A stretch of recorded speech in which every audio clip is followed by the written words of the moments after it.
What is going on, FA Nation? John Pemba here with James Grande. Welcome into the Fantasy Alarm MLB DFS Playbook live show. It is Tuesday. We have a 12-game DraftKings main slate. We are one day closer to the MLB trade deadline. And right before we go live here today, trade occurs. Breaking news, Sounder. Sir Anthony Dominguez, change in dugouts. Going from the Baltimore Orioles to the Toronto Blue Jays. Walking across the hall. After the Blue Jays got thumped in game one of that doubleheader. Maybe they need him for game two. We'll see what happens. We'll see what happens there.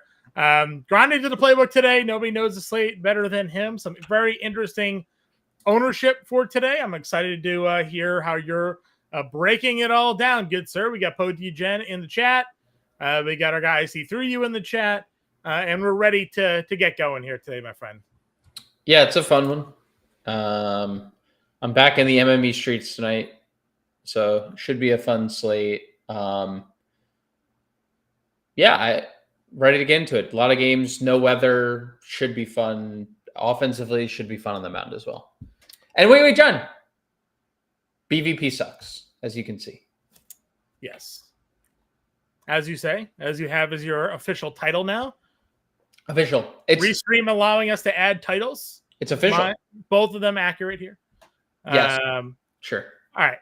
Tyler Glass now is your highest projected rostered starting pitcher for today. We did kind of highlight the price on him being a little bit ridiculous coming off of the outing that he just had. $9,200. Fried, Gray, Luzardo, Manaya are the other 9K and above pitchers for today. Excuse me. You mentioned you were fully in on Glass now after doing your research. You did the playbook today. So what is it about Tyler that makes him the top pitching option for us? Well, he's a dog when he pitches. That's when he pitches, right? It's hard to always say that because he's not often on the mound because he's often injured. But since the All-Star break, and he made one prior to the break, 13 innings, 2 earned runs, 18-2 strikeout to walk ratio. And now he gets a Reds offense that ranked 20 or worth in OPS, WOBA, and WRC plus in the month of July. Don't even need to talk about ISO. We know they don't hit home runs. They don't have any ISO against right-handed pitching. So, factor that in with the price. And then you factor in he's one of 5 pitchers that are $9,000 or higher, and every other one is flawed. Fried has, a great body of work, but he has struggled massively of late. We know Tampa is not the best team against lefties, but just neither was a few of the last matchups. So don't love Fried. Sonny Gray has a massive righty problem. Miami's been a top 5 offense against righties this entire month. Not something that I really want to deal with. Jesus Luzardo, newsflash, John officially did the research here. We've just spoken about the White Sox and how good they've been. Yep. They are top 5 in every offensive category against left-handed pitching in the month of July. And John, let me inform you, they are not 5, they are not 4, they are not 3, and they are not 2. Yeah. They are 1 in every category across the board. OPS, ISO, WOBA, WRC plus, 4 major categories against lefties. They're number 1 with a bullet. Yep. Bullet. They're with a bullet. I did the underdog prize picks and chalkboard articles for today, and Luzardo over 2.5 runs was a demon play on prize picks today. So you're getting the boosted payout. He was 1.5 on some of the other. I'm like, dude, 257 ISO for the White Sox against left-handed pitching. It was a 370 WOBA or something like that. 21% strikeout rate, so they're not striking out. I think it was a 280 bat, across the board. The last 30 White Sox versus lefties. Might as well be the 99 Yankees lineup. Just absolute murderer's row. That would obviously just lead to us to probably thinking Luzardo goes out 7 shutouts, 12 Ks. Because we're all buying into the Chicago White Sox tonight. But nothing can go wrong. Nothing can go wrong. I took him in all of my pick-em plays today. I bet him on DraftKings, heavily invested on the White Sox and the Luzardo over-earned run props for today. So Bart Scott can't wait. Oh boy. Anything else here at the top group for you? No, I mean and then Mania, just to because we're talking about we talked about everyone else in the 9K range. San Diego, for all their offensive struggles, has actually been good against lefties this month. So I know Manaya's been good, but conversely, San Diego, a team that even when they're struggling, they don't strike out. So that's like the baseline where they don't strike out. You know what? I got distracted. I always knew I like Rusty. Rusty not only comes in with like all these bars about like the day and like Money Monday, what, and all the other ones, but now we're talking my language because I saw Murray in here and I just ignored it because whatever. Just Murray and his propaganda. It is National Wing Day. Great.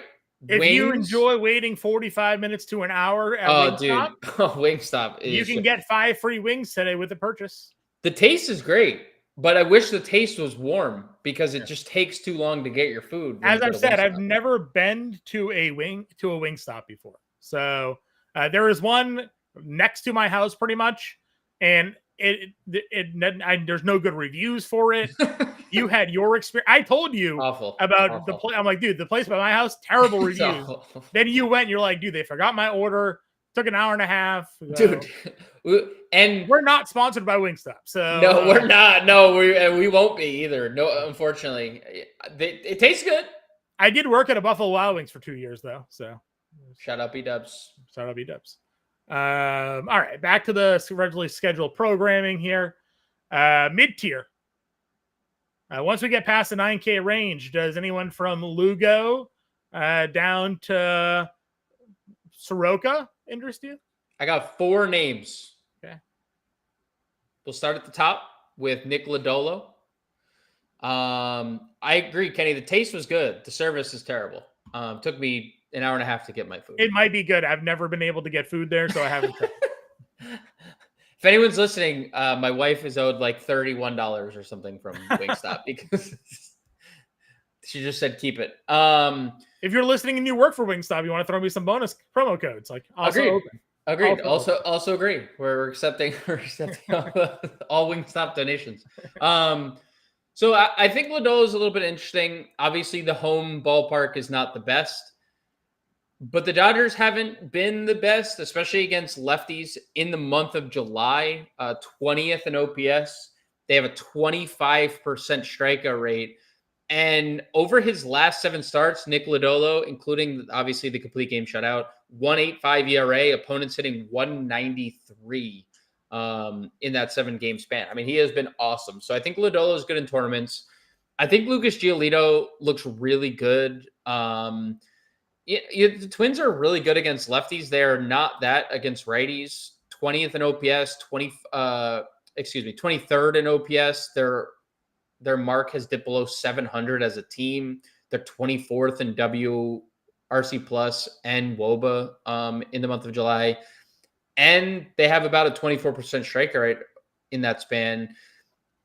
Giolito is not facing the Cubs or the Phillies. Nope. Those are the 2 teams he faced. Those are the 2 teams that got to him. He had 6 straight quality starts prior to that. And this matches up with those teams versus the Cubs was just the first inning. He only got hit in the first inning, right. Shut them down the rest of the way. Phillies obviously did more damage. I do think it's a bit interesting today. Yesterday, apparently they had just like no bullpen availability. Jordan Hicks was like the only guy left for them. They did send Richard Fitz down today and called up Cooper Criswell to add some like bullpen help. But that said, like I took Lucas Giolito over the 16.5 outs today. I think they're going to need innings out of this guy. So this is a chance where like he might give up some early runs, but they just need someone to eat some innings for them with the way their bullpen is right now. So it wouldn't shock me if you just get some innings points out of Giolito to help you out, and maybe he gets you an extra strikeout or 2 by extending how many innings he's throwing today. Yeah, Whitlock is sick, right? It was like Whitlock is sick. Batman is either ill or sick or Yeah, hurt. didn't he get hurt? He got hurt the other day. So there was a report that he was seen he was also apparently throwing up in the bullpen. Jesus Christ. Prior to coming into that game, and then he left with a trainer. So yeah, not at 100% Chapman. Hicks isn't available. They called up Criswell. Whitlock is sick. So like, I think Giolito could go just 7, hung out there. Hey, go give us 7 innings tonight and see if we can get it done or not. Okay. Well, I like him to not just like get him through the innings. I think they're going to be productive innings. Yusei Kikuchi, I didn't mean to skip over him. I like Yusei Kikuchi quite a bit. The problem has been he hasn't been able to get through deep into games recently, but we saw that stretch prior where he had consistently gotten 7 innings. It really comes down to walks. When he doesn't walk people, it's not a pitch count problem. No, it's never a pitch count problem. Never a pitch count problem. When he walks people, he has problems staying in games. But the Rangers, dude, they strike out a ton. In July, 29% strikeout rate. That's second. We'll get to who's number 1 in a little bit. But they also have a 630 OPS, a 276 WOBA, a 75 WRC plus. As a team, Kikuchi's a guy who has 10 plus strikeouts multiple times this year. So there's just a really high ceiling against an offense that, regardless whether they have a new hitting coach or not, they can't hit against this specific split. So I like Kikuchi. And then the fourth name, Michael Soroka, I think is very interesting. And I think, at first, when we saw these pitchers being chalk options against Houston, we were like, well, they're still a first place team, whatever. And then you really dive in. You're like, well, how good can a team actually be when Yordan Alvarez, Jeremy Pena, Jake Myers, Isaac Paredes are all hurt? I mean, that is legit 4 of their top 5 hitters. Yep. And they're just not in the lineup. Since the All-Star break against right-handed pitching, Houston is 28th in OPS, WOBA, and WRC plus, and they're 27th in ISO. I mean, they've just been a putrid offense. Soroka's been better his last 2 starts. He's over a strikeout per inning this year. And, since the break, the Astros are striking out 22% of the time. So it does present a little bit of an opportunity for him. His biggest problem has been lefties. Find me the lefty in the lineup tonight that's not Taylor Trammell or Jacob Melton. Yeah. And those are the literal 2 lefties in the lineup for Houston tonight. It's not exactly murderer's row. So I am very interested in Soroka. So I like those 4 in this like mid-tier: Lodolo, Kikuchi, Giolito, Soroka. Sure. Would be the 4 for me. Value range. Any names standing out to you? We did just get a brief ownership update. Glasnow still the top guy. Soroka did drop down a little bit. 20% of the field up to Jesus Luzardo. Fried and Sonny Gray also now climbing the board. So people are spending up at the position here. Soroka is your highest value play, I guess, per se. Joe Boyle, someone you and I were thinking might actually get some ownership love, only 5% right now. Yeah, I mean, it's hard to say what the workload is going to be. That's the issue. He's better on DraftKings. He's about $3,000 more on FanDuel. Is impossible to play over there. And also, not that he allows home runs, because he's a big time ground baller. The Yankees, despite like all this losing, it's not necessarily because their offense. Like the pitching and the bullpen, just in general, has been horrible. They're 4th in ISO since the All-Star break, 4th in July in ISO. They just still hit a lot of home runs. And I know Aaron Judge is not there, but it's still an offense that grinds out at bats. It's still an offense that does hit home runs. So if Boyle can avoid that, he'll be fine. It's just the depth of start is the concern, because there hasn't been, like, since he got called up, right? The recalled. He pitched on the 23rd. He pitched 3 innings. He threw 39 pitches. And like since basically the All-Star break where he's thrown 26 and 39 pitches, there hasn't been like there's no like minor league stints. So there's not like, I don't know what the build on the pitch count is. Like he threw 95 pitches earlier this month, but it's only gone down since then. And there was a break in the action. So obviously like he had there was obviously a bullpen day in there, but I don't know what the pitch count is going to look like for Joe Boyle, which is a little scary considering the Yankees do typically make it very annoying for opposing pitchers. I almost lean Bailey Falter a little bit. I almost rate Bailey Falter a little higher. And I mentioned it. It's an MME thing only. I would not play Bailey Falter in like cash or single entry stuff. But I had alluded to this when I was talking about the Ranger strikeout rate, how it was at 29. The Giant strikeout rate in July is 29.7%. That's the league worst in the month of July. They're 24th or worse in OPS, ISO, WOBA, and WRC plus. And you know what? Like Bailey Falter, a lot of flaws. Not a big strikeout guy. Very inconsistent there.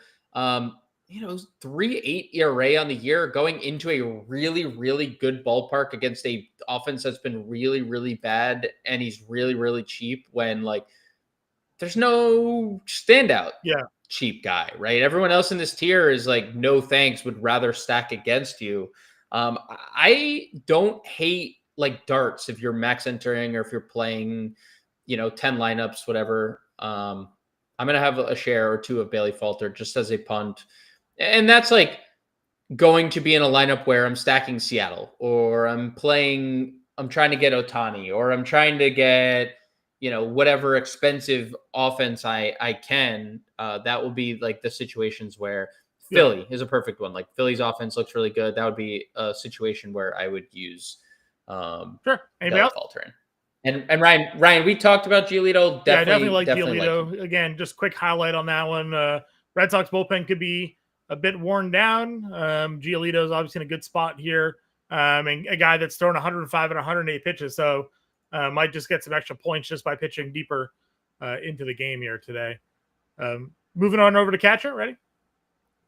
Will Smith, JT Real Muto, Cal Raleigh, you're 3 up over 10% tonight. Yeah, Cal looks great. And so does Bangaliers. Those would be probably the two. Will Smith, I'm not as high on. You can always play Will Smith, but I like Lodolo in tournaments. I'll never talk you off the Dodgers, so I'm not gonna. I'll stop myself there. But I'm a lower than the field on Will Smith. I like Cal. Love Langoliers because I think that game. I wrote it in the playbook today. You can find it at fantasyalarm.com. I love going back to a game that flops, especially when it's like a great game environment. That game had 4 runs last night, but it's really hot and there's winds blowing out. Why are we not going right back to the Athletics? Like Logan Evans has been bad against both splits, especially righties this year.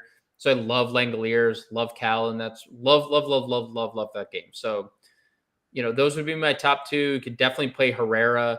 I like the Real Muto shout. People are getting smart. He has been so good. He has been so good. And he's been really good against righties. That's been the better split for him over the past few seasons. JT Realmuto has smashed right-handed pitching. Don't want to skip Salvi at 41. I think Eric Fetty is in some big trouble. July has been a good month for power for Kansas City. They're 3rd in ISO, which is awesome because this is a team who just couldn't hit for multiple months, right? They did nothing. I mean, nothing, literally nothing. And now Salvi's home ring and Pasquantino's home ring. That's helping. he's raking, dude. So I like Salvi quite a bit. Was a little worried he wasn't going to be in the lineup, but he is DHing tonight. So I like Salvi at 41 as well. Real Muto, we mentioned. I think Agustin Ramirez is a great one-off or like a little 2-man with the righty splits. He has over 200 ISO against righties, and we've talked about Sonny Gray's struggles. Logan O'Hoppe, 3,200, over 300 ISO against left-handed pitching this year. Love a home run out of him. And then if I'm punting, This is so easy for me. It's Edgar Quero.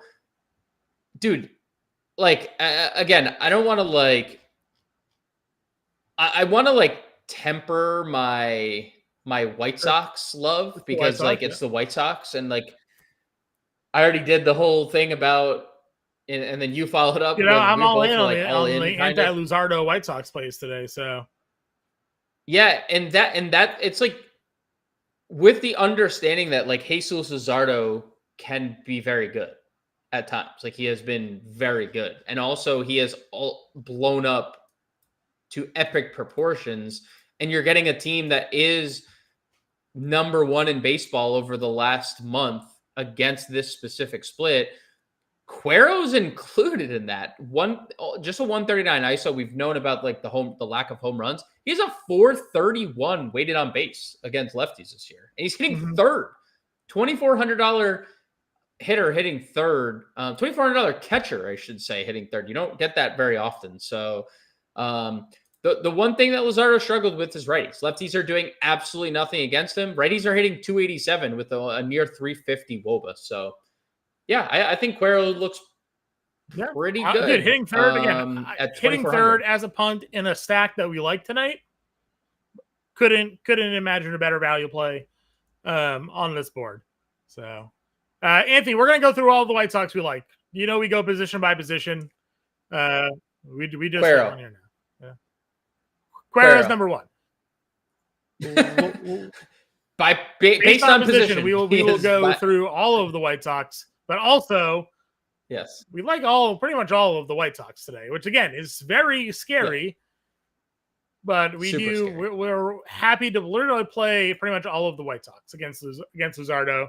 Maybe not the lefties, but again, I'm not envisioning Luzardo in this game for too long. So, first base position. A little quick ownership tap here.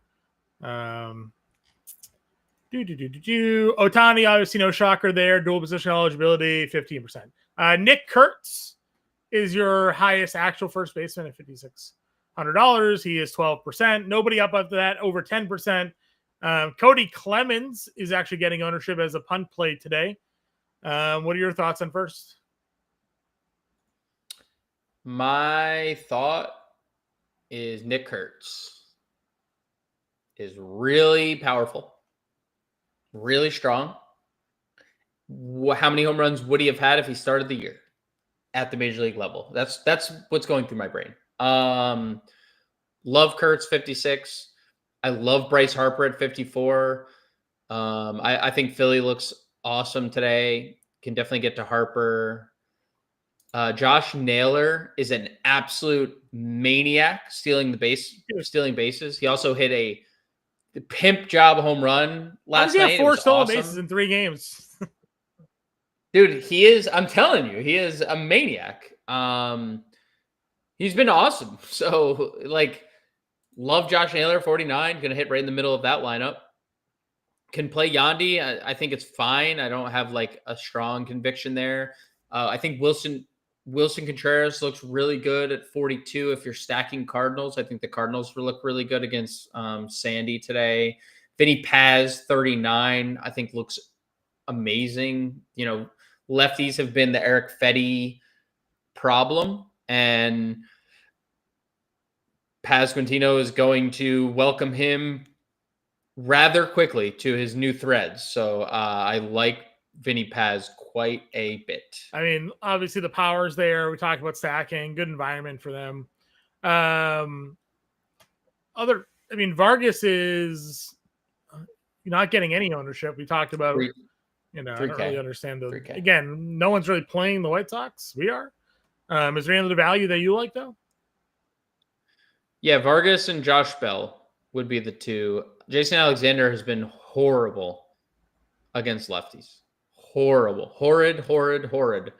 So I think the Nationals are a little bit of an interesting stack because we know that their best players are from the left side. We know that the top of their lineup is stacked with lefties. So I think Josh Bell, when you look at the body of work, it doesn't look that impressive, but you look under the hood, he's been quite unlucky this year. So I like Bell and I like Again, Vargas hot Vargas. right now and gets a good matchup, so makes sense to ride out them. Your Anthony, that's two. Two That's White Sox so far. Second base, Jonathan India is actually your highest rostered second baseman for today's $3,200 leading off for Atlanta, as you mentioned, going up against Tarek Fetty. No one's really spending up. Jazz is 6%, but Luis Garcia, Marcus Semien, Cody Clemens all higher ownership than him. Do you feel the same way? Are you interested in spending up at all at this position? No, unless you're playing Stott in a Philly stack, that would probably be the only direction I'd really go up at the top. And I don't even really want to play Semien. I think, I've talked about it a lot, but he's been better against righties.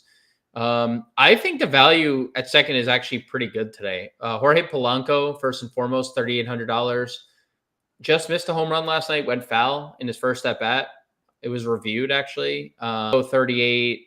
We know his dominant side has been from the left side this year. Luis Garcia, just talked about Nationals. He's hitting third, dude. He has a little power, has some speed as well. Neither have been like fully on display. Another guy, when you look at some of the underlying stuff, a lot of like expected numbers should be higher. I like Luis Garcia. I do like Jonathan India quite a bit leading off. I like the top half of that KC lineup. He's been better lately.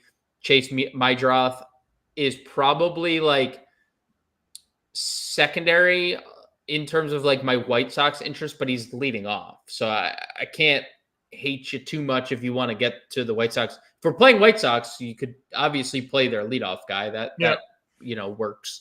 And then if Cole Young, I don't think we've gotten Seattle lineup yet, which I guess I wouldn't expect as late. But if Cole Young's in the lineup, he's 2,400 second base, hit a lot, average up to like 250, which it definitely was not that to the first like month of the year for Cole Young. But now that he's up to 250, he's bottom of the order guy. I don't hate like the wraparound aspect of Cole Young. I mean, almost what Ryan is saying, and you're mentioning Cole Young, Nick Kurtz. Some of these guys just need some at-bats. Tags is not at the at-bat that Kurtz had. Kurtz was very bad. We all thought he might be sent down. He just happened to get hurt, allowed him to go on a rehab stint in which he torched minor league pitching during his rehab, and then that just continued once he was activated. Maybe the same thing happens with Caglione. He comes back, he goes on a little rehab stint, and next thing you know, he looks like the guy that we are hoping he will be. I do think it's important. I remember when they first called Kurtz up, the Athletics basically said like, and why I disagree a little bit with the being sent down thing, because they straight up were like, we're not sending him down. Like he is going to stay. And that's not always the case with prospects, right? Like they struggle and then they get sent down immediately. And then there's just like, oh no, I got sent down again. What do I do? But like they straight up were like, we're not sending this dude down. He's good. He'll be good. And we've seen it with Cam Smith. We've seen it with like young guys just need at bats, dude. And we're seeing obviously not going to hit 4 home runs, we don't think, in a game like again, but like we're seeing the fruits of that labor, just like letting him get at bats. Yep, I agree. Anything else at second? No, let's go to third. Third base gives you Machado, Caminero, Bregman, some dual positional eligibility plays here. In terms of spending up, Bregman is your highest roster, but again, value kind of owns here. Michael Garcia, Miguel Andujar, and Tommy Edman are the 3 highest. Yeah, it's weird. Not exactly my favorite. I like the Michael Garcia play. Also, I don't know if you saw this. He is a newly superpowered player. Did you see what happened last night? No. He was at bat. Oh, yeah, stung by a bee, yeah. Stung by a bee and then ripped a double. Ripped a hustle double right after that. So, like Patrick Corbin, right? We saw Patrick Corbin gain that superpower once he was stung by a spider. He became Spider-Man. Now Michael Garcia. Is there a bee superhero? I feel like there's a movie like that, like Bee Man, or I don't know. Nevertheless, Michael Garcia is so back. He has been so good lately. So I do like Garcia in terms of like those ownership plays. I think Bregman is awesome. He was awesome yesterday. He's homered in back-to-back games.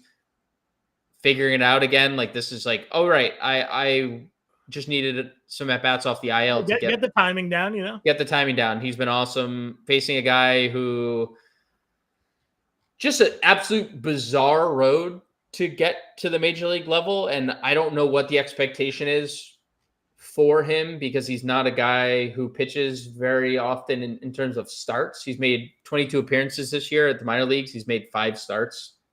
So the numbers look really good, both as a starter and as a relief pitcher, but he's been a pretty big fly ball pitcher. So that's a little bit terrifying when you're making your major league debut and you're a fly ball pitcher. It's never a good recipe, but like if he's not in the game, Twins have like a decent back end of their bullpen, especially when you get to that like Varlin, Jax, Duran trio. I think that's like pretty nasty. So I like Bregman. Hopefully, if you're going to play Boston, you want them to get to all early because again, the Twins bullpen is pretty good at the back end. Sure. If they're not traded before this game ends, because that's also possible. Yeah. So yeah, those would probably be the 3 over 4K. Obviously, Austin Riley had the big game last night. Seth Lugo and his 27 pitches and new contract. I don't love attacking. Okay. Value for you? Josh Young is okay. Homered yesterday. Has been pretty good since being recalled. Hits in every game he's played in since being recalled with a couple home runs. Otto Kemp, 3,500, hitting 8th. There's power there. Edman, he does get a lefty. That's the one thing we like about Tommy Edman. We like him from the right-hand side of the plate. So you could play him. Matt Shaw, if he's in the lineup, I'd be okay going back to there because there's stolen base equity attached. Vientos. So the Bergert thing is interesting because he's reverse splits and he's been dominant against lefties. Vientos should have had 2 home runs off Dylan Cease last night. Yes. One of them was robbed, and then the second one was a no-doubter to right field. He said, "Fernando, catch this one, buddy." And future Chicago White Sox that we could play against lefties. Talk about another lefty killer, right? Mark Vientos. That's been his MO for the last couple of years. I can't wait for him to be a White Sox. You could play him 2,900, and Duhar is fine. It's a really good spot. Colson Montgomery keeps just kind of being awesome, even though it's a lefty, and Luzardo doesn't allow anything to lefties. Like, okay, he had a home run against a lefty yesterday. It's seemingly just we're in Colson Montgomery's world, and we're just living in it these days. Sure. That's probably it. If we go to shortstop, believe it or not, Mookie Betts is currently the highest rostered shortstop for today. Yeah, Dodgers getting a ton of ownership, dude. Ton. They usually do, and Mookie's coming off of a good game. We've highlighted on the show last night again. Though he doesn't strike out, the rest of his game hasn't looked that great. No. $4,200. He's 15%. Can play Garcia here with the dual positional eligibility. Bobby Witt and J.P. Crawford are the rest of the high rostered plays. Yeah, the trend today has obviously been the Royals and the Dodgers, right? Those are the 2 highest rostered teams, like by far. Those 2 teams are getting a boatload of ownership. So obviously playing them, you're with the field. Playing something else, so you're against the field. I like Trey Turner quite a bit, 5,700. Jonathan Cannon is not a very good pitcher, and the numbers suggest he's even got a little lucky. So I love Trey Turner as a kind of a pivot off Bobby Witt if you're playing the top tier. Love CJ Abrams pivoting off both of them because CJ Abrams is lower owned than all of them. Love Abrams 50. And we saw he's not like the same upside as Kurt's 4 home run game, but he went homer 3 stolen base game in one game for Abrams. So you get 40 fantasy point upside. There's not a lot of players that can do that, right? I mean, they're in that way too. 3 stolen bases and a home run. Like there's not one hand. There's like Ellie and O'Neal Cruz are just like Ohtani. Yeah, maybe. Yeah, right. Ohtani's not even running that much. Bobby Witt, maybe. Like there's very few guys with that kind of potential. So I think between Turner, Witt, Abrams, you can't go wrong in this upper room of shortstop. Sure. NATO's getting a little bit in that same range as well. Yep, lefty. He's been good. Correa's 5% at 3K. Can play Meadroth here. Play Montgomery here at 2,400. Again, no one's playing. He's 1%. So Who's 1%? Colson Montgomery. Colson Montgomery, yeah. I like JP Crawford. I know the field did too, or ish. I like JP Crawford. Yeah. I think Trevor Story is okay. Pearson, the guy only throws 92, right? Like that's 92.1 is and he throws a fastball 40% of the time. And his other primary pitch is a cutter. So it's like slow fastballs, right? Slow, like, hard stuff. Yeah, the slow, hard stuff, right? Perfect way to describe it. Like, he's throwing the hard stuff, but it's not hard. Like, it's 90, low 90. So I do think that this is a Trevor Story spot. Mason Wynn leading off, I think is really, really interesting. Otto Lopez, I like the righties against Sonny Gray, so I'd play Otto Lopez as well. And then you do have the Colson Montgomery play down here as well. Sure. Outfield, again, Ohtani's your number one play. Schwarber, Teoscar also up over 10%, but that's it. Everybody else is kind of mashed together at like 7%. I mean, there's just so many players. I think Schwarber is probably my favorite spend up in the outfield. I think this is definitely a Kyle Schwarber home run spot. If it's not, he's going to walk 3 times, and that's really sad. But 6,200 for Schwarber looks amazing.